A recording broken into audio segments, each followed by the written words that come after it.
Hello my dear students. So today we are going to learn about articles. एक English grammar का concept है and we are going to learn this today. I try my best to provide you as depth as you want from me, because superficial knowledge and superficiality will not lead you anywhere, and superficial knowledge will not make you the master of that topic. Let's start. Articles are of three types. तीन types के articles होते हैं, A, N and D. Articles three हैं, however we are categorizing them into two groups. लेकिन हम इनको two groups में categorise करते हैं, right? Now let's understand this very carefully. We are categorizing them on the basis of noun and the form of noun. हम इन articles को we are categorizing into two groups on the basis of the forms of nouns. What I mean? I mean कि हम इन articles को दो groups में categorise करते हैं. किसके बेसिस पे? नाउन्स के बेसिस पे. Why I am saying so? Let's understand this. जो आर्टिकल हमारा A and N होता है, we call them indefinite articles. और जो आर्टिकल हमारा D होता है, we call it definite article. अब ये indefinite और definite का मतलब क्या है? मैंने आपको बताया था that we are differentiating these articles on the basis of the forms of noun. Yes, let's understand this. Let's take another step. If the noun is talking about something in a very general way, then we can call it indefinite. Indefinite noun. अगर noun हमारा किसी चीज के बारे में बात कर रहा है बहुत ही जनरल वे में, जनरलिटी प्रिवेल्स देयर, तो उसको हम बोलते हैं इनडेफिनिट नाउन. और इनडेफिनिट नाउन के लिए हम यूज करते हैं indefinite articles. I hope you have understood this. Would I repeat? If the noun is talking about something in a very general way, we can call it indefinite noun, because definiteness तो नहीं है noun में, बहुत ही general तरीके से किसी चीज के बारे में बात कर रहे हैं, राइट? उन indefinite nouns के लिए we are using indefinite articles. That's why we are calling them indefinite articles, because particularity नहीं है. तो कैन आई से that generality of noun would lead to the usage of indefinite articles. Are we clear on this or not? समझ में आया? Generality of noun would lead to the usage of indefinite articles which are A and N. अब आते हैं D पे. When the noun is talking about something in a very particular way, particularity is there, right? Particularity मतलब सिर्फ वो ही. Yes, सिर्फ और सिर्फ वो ही. हम किसी एक चीज के बारे में बात कर रहे हैं, right? तो when the noun is talking about something in a very particular way and the particularity prevails over there, उस नाउन को बोलते हैं definite noun. Yes, उस नाउन को बोलते हैं definite noun. And definite noun के लिए हम यूज करेंगे definite article which is D. तो can I conclude that definite या particularity of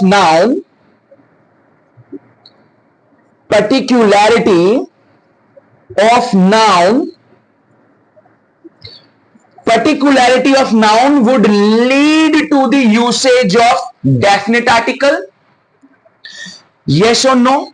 जो पर्टिकुलैरिटी होगी नाउन में वो हमें डेफिनेट आर्टिकल यूज करने के लिए बोलेगा. In simple, if the noun is general, if noun is talking about something in a very general way, we will use indefinite articles because there is no definiteness in the noun per se. Yes, अगर noun में definiteness नहीं है तो article में भी definiteness नहीं होगी. Connecting the dots. If the noun is talking about something in a very particular way, then we will use definite articles. Yes, अगर नाउन हमारा डेफिनेट है तो आर्टिकल भी हमारा डेफिनेट ही होगा. Are we clear on this और not? I hope ये बेसिक आपको समझ में आ गया होगा clearly. Generality leads to indefiniteness and we will use indefinite article. Particularity leads to definiteness and we will use definite article. मैं बैट ला के बोल रहा हूं, इस पर्सपेक्टिव से nobody will teach you. I will bet you. Because perspective comes from your intellectual ability. Right? आपकी कितनी intellectual ability है, how much you study of that topic, उससे आता है. Because जब when you study these topics again and again and again, you start framing your own concept. You start framing your own way to teach to your students. Yes, तो ये चीज याद रखना. Generality leads to the usage of indefinite article and particularity leads to the usage of definite article. Right? Now let's move ahead. Definite और indefinite देख लिया. Categorize कैसे हम इनको करते हैं. अब आता है the usage of article A and article N. The usage of article A and article N. I try my best to teach you as deep as possible. Right? I am giving my heart and soul. Though it's a YouTube video and मैं video shoot कर रहा हूं, but I am visualizing here that thousands of students are sitting in front of me. Try to understand me. I am just visualizing this. And I have the responsibilities of these 1,000 students which are sitting in front of me. Yes, I am just visualizing this. Okay, let's start. A article कहां use करेंगे? Where we will use the article of A. मैंने आपको बताया था, as I told you earlier, that the usage of article is totally depend upon the noun. Right? A article हम वहां पे use करते हैं जहां पे नाउन की इनिशियल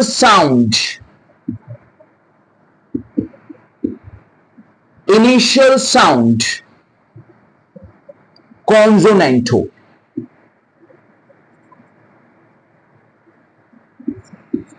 जहां पे जिस भी सेंटेंस में, ऑब्वियसली पहले हमने देख लिया कि ए और एन हम वहां पे यूज करेंगे जहां पे हमारा जनरल नाउन होगा, जहां पे नाउन हमें किसी जनरल चीज के बारे में बता रहा होगा, नाउन तो होगा. अब अगर नाउन की इनिशियल साउंड कॉन्सोनेंट है, if the initial sound of noun is consonant, then we will use A. For instance, example देख लीजिए. A boy जनरल है, किसी स्पेसिफिक बॉय के बारे में नहीं बोल रहा. Yes, a boy initial sound noun की कैसी है? ब. अब आप यू मस्ट बी वंडरिंग कि कॉन्सोनेंट क्या होते हैं. यस, एक बार इसको और consonant and vowels. Vowels A, E, I, O, U, ये हमारे वोवेल्स होते हैं. ये जो अल्फाबेट्स हैं ये वोवेल्स होते हैं और जो ये साउंड प्रोड्यूस करते हैं उसे बोलते हैं वोवेल साउंड. यस, इन अल्फाबेट्स को छोड़ के जितने भी अल्फाबेट्स हमारे वो होते हैं कॉन्सोनेंट. कॉन्सोनेंट अल्फाबेट्स, और consonant alphabets produces consonant sound. Which sound? Consonant sound. So whenever consonant sound comes in the noun, we will use article A. If the initial sound, if the initial sound of a noun is consonant, we will use article A. आया समझ में? We will use article A. उस case में हम article use करेंगे A. Okay. उस case में हम आर्टिकल यूज करेंगे A. Yes. Now here are some exceptions are here. Exceptions also here. Here are some exceptions because exceptions are everywhere. So let's try to understand the exceptions as well. For instance, अगर मैं example लूं our, HOUR. अब ये भी एक noun है. Yes, our is also a noun. ये जो है ये वर्ड पर से स्टार्ट्स फ्रॉम H, जो कि एक कॉन्सोनेंट है. H एक कॉन्सोनेंट है. अब आप ये बोलोगे कि ये जो नाउन है इसका इनिशियल अल्फाबेट H है जो कि कॉन्सोनेंट है. यस, ये एक कॉन्सोनेंट है, लेकिन ये साउंड प्रोड्यूस कर रहा है वोवल. आ सी आवर, हावर नहीं है, आवर. तो आवर साउंड प्रोड्यूस कर रहा है because the initial sound of that noun is vowel. We will use an for it. Right. एक और देख लेते हैं. ऑनेस्ट.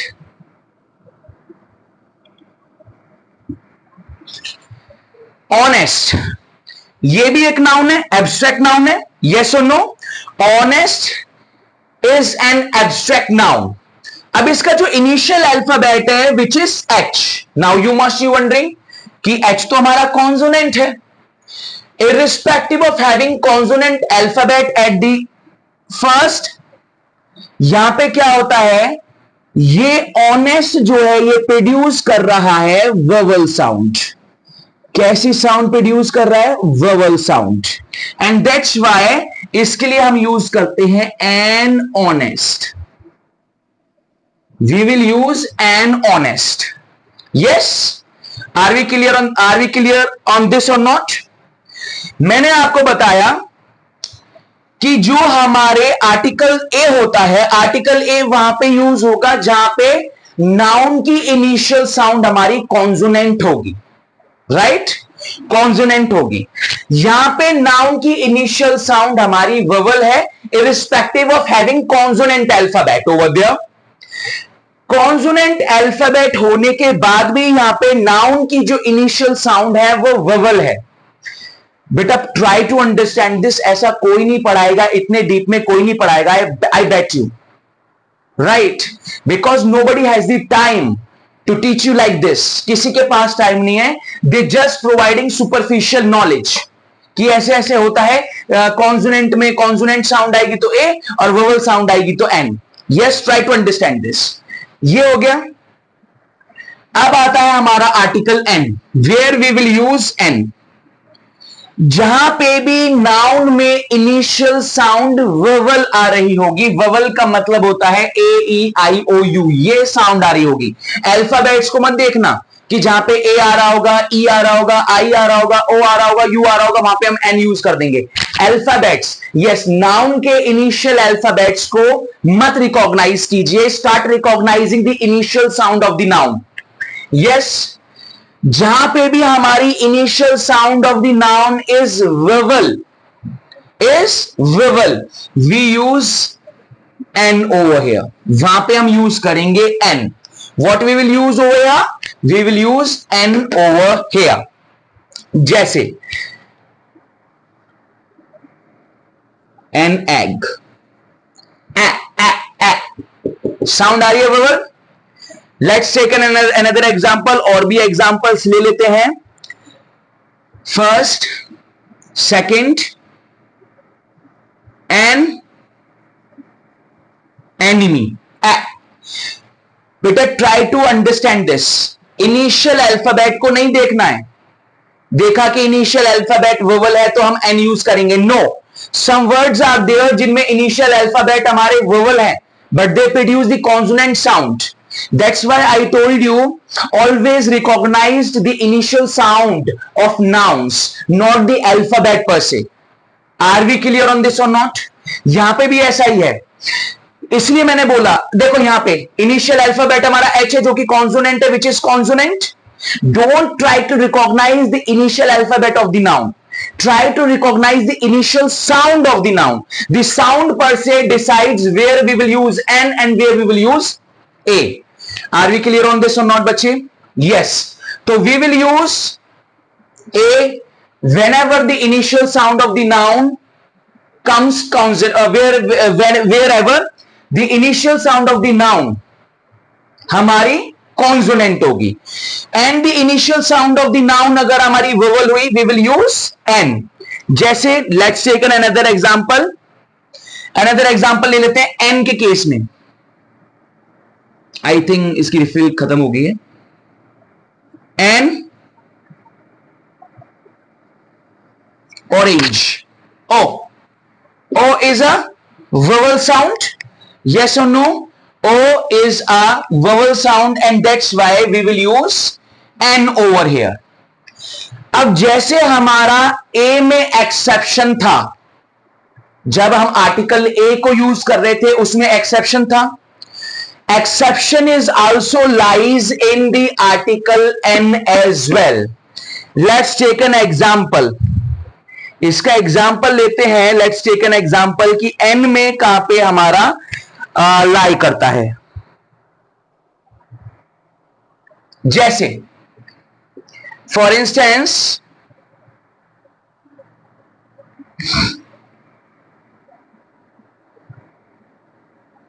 यूनिवर्सिटी,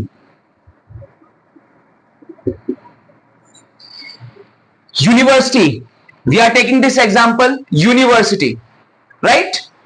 अब यूनिवर्सिटी में जो इनिशियल अल्फाबेट है दिस इज वेवर यू है, यस, लेकिन जो साउंड आ रही है वो यू आ रही है, यू, और इसमें हमारे वोवल साउंड में यू है ही नहीं, यस, आ साउंड. यहां पे जो यू है वो आ साउंड प्रोड्यूस करता है, यू साउंड प्रोड्यूस नहीं करता. यस, यू जो होता है produces two sound, the first one is अ and the second one is ऊ, यू नहीं करता. Now see, the initial sound is U of the noun.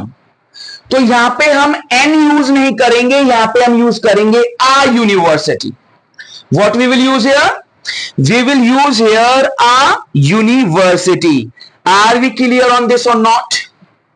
बेटा मैंने आपको पहले ही बताया था that the usage of article is totally depend upon the noun. If the initial sound of the noun is consonant, we will use article A. If the initial sound of the noun is vowel, we will use the article N. There are certain exceptions as well. So try to recognize the sound of, try to recognize the initial sound of noun. Yes? Okay. I hope you have understood this. मैंने कुछ examples भी दिए, कुछ exceptions भी दिए. Let's take an another exception. Let's take an another exception और वो हमारा है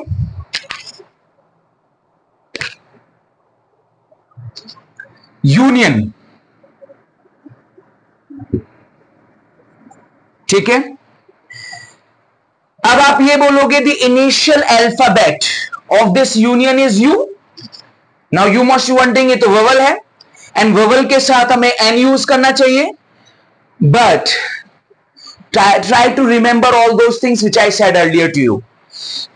You need to recognize the initial sound of the noun per se, not the alphabet, because sometimes it happens कि alphabet कुछ और है और sound कुछ और प्रोड्यूस हो रही है. यहां पे हमारी यूनियन में u साउंड प्रोड्यूस हो रही है. Which sound is producing? u. Y U sound produce हो रही है, and that's why we will use a before this noun. I hope are we clear on this topic. I try my best to explain you as explicitly as I can. Now it's totally up to you. If you didn't understand something, you can comment me. If you didn't understand something, then you can revisit the video again and again. But you can comment me if you didn't understand something, and if you have any query, if you have any concern, you can comment me over there. The article is still left. We will explore this in the next video. Thank you.